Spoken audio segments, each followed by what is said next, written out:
Bonjour à tous, bienvenue pour ce nouvel épisode de la chaîne Basket Lab. Aujourd'hui j'ai rendez-vous à la Hoops Factory d'Evry avec Emmanuel de Workout Channel et on va tester avec lui la Under Armour Curry 4. Allez, c'est parti. Allez, c'est parti. Salut Emmanuel. Ça va? Bouba, tu vas me tester la low. Ok. D'accord. Et puis Bouba, il va me tester la high, la haute.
Bon bah voilà, la séance est terminée, on va pouvoir débriefer un petit peu cette Curry 4. Tout d'abord on va remercier Emmanuel d'avoir participé à cet épisode. Merci à toi. Merci à vous les gars. Et pour ceux qui ne le connaissent pas encore, ce qui m'étonnerait sur nos abonnés, c'est Workout Channel qu'on retrouve sur YouTube, sur Instagram. C'est ça. Pas de Facebook.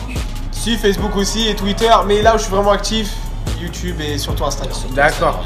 Ta chaîne Workout Channel qui est faite un peu sur en gros le basket en général. Ouais, on est un peu plus lié sur l'entraînement, on s'ouvre un peu plus et c'est vrai qu'on essaye d'aborder le basket de manière générale, de le diffuser dans un premier temps aux personnes qui sont dedans, qui sont dans l'univers et petit à petit l'ouvrir aussi aux autres qui s'intéressent ou aux personnes un peu les joueurs du dimanche qui veulent un peu progresser de leur côté. Voilà, faire des petits entraînements à faire chez soi et des petits tuyaux, des petits et dehors tutos et tout ça. En tout cas, c'était super sympa d'avoir participé. On y va, hein, donc la Curry 4 de ce dingue de shooter de Stephen Curry. Alors on va commencer par l'attraction, c'est-à-dire l'accroche.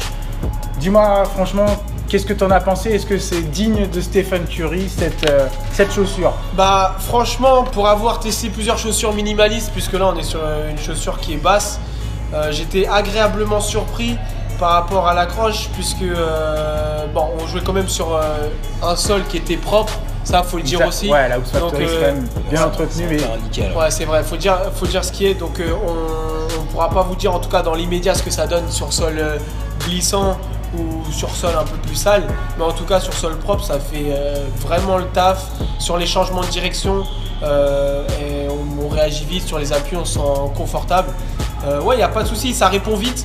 J'ai l'impression aussi que on est proche du sol au niveau du pied. Bah ouais, forcément, ouais. forcément. Ouais. Ça veut dire Stephen Curry, on est extrêmement proche du sol. Ouais, vraiment, on sent pas comme on peut. De toute façon, on va en parler après, mais au niveau de l'amorti, je pense qu'ils n'ont pas fait de gros efforts sur cette chaussure non plus, donc c'est pour ça qu'on n'a pas quelque chose de. On est quand même assez bas. Bouba, on est sur la haute et la basse, on est vraiment sur le même. Au niveau de l'attraction, c'est la même chose. C'est la même chose. Il n'y a aucune différence entre les deux chaussures. Aucune différence. Et moi, c'est vrai que ce soit sur les démarrages, sur les arrêts, sur les changements de direction, vraiment j'ai le kiff total. Voilà, vraiment je me suis amusé. J'ai vraiment kiffé quoi. Il n'y a pas grand chose d'autre à redire. Pourtant c'est un crosser quand même, Stephen Curry. Ça remonte pas comme sur la Kyrie, tu vois. Par exemple, je vois celle d'Emmanuel.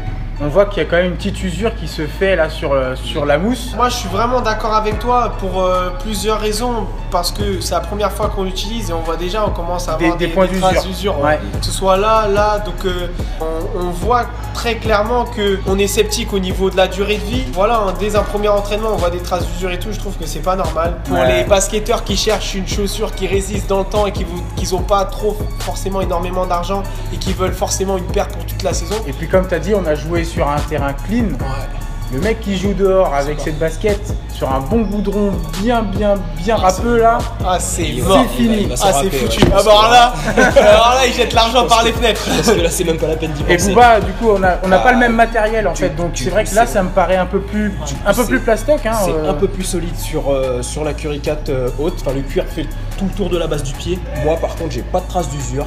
Et franchement, ça devrait largement tenir dans le temps. Ok. À voir, de toute façon, on se le redira d'ici quelques temps. C'est exactement ça. On aura l'occasion d'en reparler. Ouais. C'est ça. Et comme tu joues souvent dehors, à mon avis, c'est mort. Non, on va en prendre soin. On en a d'autres. On va partir sur l'amorti de la chaussure. Faut savoir que bizarrement, Under Armour n'a pas donné de nom à cette mousse. Normalement, on a le Micro G. On a le Charge. Sur ce que j'ai pu en lire, c'est un peu un mix des deux, donc il n'y a pas trop de noms. Ils ont pas. Et elle me paraît quand même un peu dense. Qu'est-ce que vous pouvez me dire sur cet amorti? Comme tu dis, ouais, c'est un peu dense. Donc malgré tout, ça empêche pas de ressentir le terrain. Au niveau des chocs, moi pour ma part, je me suis senti en sécurité. Voilà, je sais pas toi, Emmanuel, ce que tu en as pensé. Moi franchement, comme j'ai dit et comme tu l'as très bien repris, moi je trouve vraiment qu'on est proche du sol. Moi personnellement, j'aime bien sentir le sol sur les changements de rythme, vraiment sentir la poussée au niveau du sol. C'est quelque chose, que c'est agréable pour moi, tu vois, de le sentir. Les joueurs extérieurs, c'est ce qu'ils cherchent en règle générale. Voilà, moi là-dessus, c'est ça. Alors que je sais qu'il y a des joueurs, ils préfèrent plutôt sur les retombées de lay-up, sur les tirs, etc. Ils préfèrent avoir un coussin, c'est ça, que ce soit, tu vois, atterrir tout en douceur. Exactement. Là-dessus, on est un peu pareil. Moi, je sais que j'aime bien quand j'appuie, j'aime bien sentir que c'est vraiment mon pied qui appuie et pas la chaussure, quoi. Allez, on arrive sur le point numéro 3 qui va nous intéresser entre les deux modèles parce qu'on a une plutôt haute et une plutôt basse. C'est le maintien de la chaussure, la sécurité. À première vue, les basketteurs vont dire une basse, c'est plus dangereux qu'une haute. En fait, je suis mitigé. Plusieurs raisons. Je trouve que le talon est très bien maintenu. Donc, on voit que ça remonte quand même, on voit que ça remonte bien sur le haut ici. On a la mousse qui remonte quand même pas mal sur les talons. Le talon, franchement, moi je suis agréablement surpris, il est bien maintenu. Maintenant, vu que c'est une chaussure très très souple, je ne sais pas ce que ça peut donner si vraiment on est amené sur des appuis décalés par exemple, à partir. De toutes les manières, aucune chaussure ne va empêcher la blessure, ça c'est sûr et certain. Maintenant, on peut faire en sorte qu'il y ait 2-3 degrés de flexion, de c'est torsion pour ça qu'ils ont élargi souvent maintenant très souvent maintenant les baskets sont très larges au niveau de l'avant-pied sur la droite parce que justement ça t'empêche que ça tourne. Après, c'est vrai et toi, Booba, du coup, alors moi, pour ma part, c'est vrai que sur la base du pied, on est très bien tenu. Au niveau du tissu, pareil. Jusqu'au niveau du coup de pied aussi, on est très bien tenu. Et quand on remonte sur la cheville, après, je sens pas trop de différence. Toi, tu parles tout le temps que tu as toujours une gêne à ce niveau-là sur les matières fines. J'allais y venir. Justement, là, je suis très agréablement surpris parce que j'avais ce problème sur la KD10 et sur la LeBron 15 aussi. Voilà, le lassage au niveau du coup de pied qui me gêne énormément tout le temps. Et là, Under Armour a fait les choses très bien et ils l'ont remonté un petit peu sur la cheville et du coup, ça ne gêne absolument pas. Donc, moi, j'ai bien serré la chaussure. Et j'y étais, on a joué et ça a été nickel. Il y a des choses à faire aussi pour se prémunir des blessures. Voilà, on peut déjà doubler les paires de chaussettes, on peut mettre des chevillères. Voilà, tiens, je sais que en parlant de ça, doubler les chaussettes, chose combien en règle générale? Moi j'ai un pied qui fait du 40. Du 40 et on a mis 41. Tu conseilles quoi en termes de taille? De choisir quelle pointure? Franchement, donc au début j'ai eu un peu peur parce que je voyais que la chaussure était faite en une pièce exactement. Et du coup j'ai eu un peu peur qu'elle soit un peu trop juste, un peu trop petite. Après finalement ça va, c'est bien passé. Malheureusement c'est le problème que j'ai avec toutes les bases vu que j'ai un gros pied. Donc pour ceux qui ont un pied large sur l'avant de la chaussure en tout cas, prenez une taille du dessus. Parce que comme ça vous allez être serein même si sur l'avant du pied il y a un petit flottement, un petit battement. Parce que vaut mieux avoir ce petit flottement à l'avant que être étriqué de fou malade sur les côtés. Et pour le coup au niveau des douleurs et tout, sur les changements de rythme notamment, il peut y avoir des arrachements de peau. C'est vrai que moi j'ai un peu le même problème parce que du coup la pointure c'est pareil, moi je fais un 44. Tu as pris 44. C'est un 44 donc je suis pile poil dedans. On voit à l'intérieur qu'on a une petite mousse ici. c'est... Bah, tu l'as moi, aussi sur la haute? Moi je l'ai pas sur la haute. Donc tu l'as pas sur la haute et tu l'as sur la base. Je l'ai pas sur la haute, donc on n'a pas les petits coussinets. Les petits coussinets. Bon, moi je suis un pro petit coussinet, je trouve que c'est... Non mais c'est quand ça revient à dire ce que je disais tout à l'heure, hein, par rapport on voit que le talon quand même il est bien travaillé, maintenu, ouais. Franchement c'est bien maintenu. Voilà ce qu'on pouvait dire sur notre cher Under Armour Curry 4 qui va quand même rester, je pense, un bon best-seller qu'on va retrouver pas mal sur les terrains. Ouais, à mon avis, elle va quand même, grâce aux joueurs, hein, forcément, c'est pas le joueur va faire que les jeunes vont acheter, ça c'est sûr. De toute façon, ça va pour conclure, qu'est-ce que vous lui donneriez comme note, ou est-ce que vous la conseillerez vraiment, ou avec des a priori? Du coup, vous faites sur 10 ou sur 20? Sur 10. On note sur 10. Ouais, on note sur 10. Moi, je donnerais un 7. Un 7 sur 10. Point positif, c'est vraiment la chaussure, on est confortable tout de suite. On est prêt à jouer directement. D'accord, un peu confort. Ouais, il n'y a pas de souci, il ne faut pas être là. Tu la prends aux entraînements, si tu la prends, tu joues en match, il n'y a aucun problème.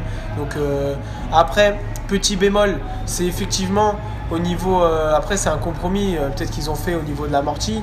Mais le problème de l'amorti, c'est oui, on est proche du sol, mais c'est un peu rigide. Un peu fort. Et le problème, c'est qu'au niveau du confort, ça fait une sensation de friction et un peu, en tout cas moi ce que j'ai ressenti, un peu de brûlure lorsque tu mets de l'intensité. D'accord. Donc ça peut être problématique pour les joueurs qui sont très intenses en défense. Puis la durée de vie.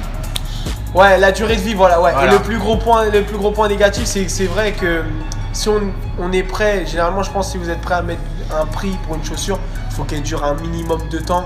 Et pour moi, pour la Curry 4 haute, moi je partirais sur un 7,5. À peu près les mêmes points qu'Emmanuel. Voilà, vous êtes un peu d'accord. C'est ça, un peu de choses près.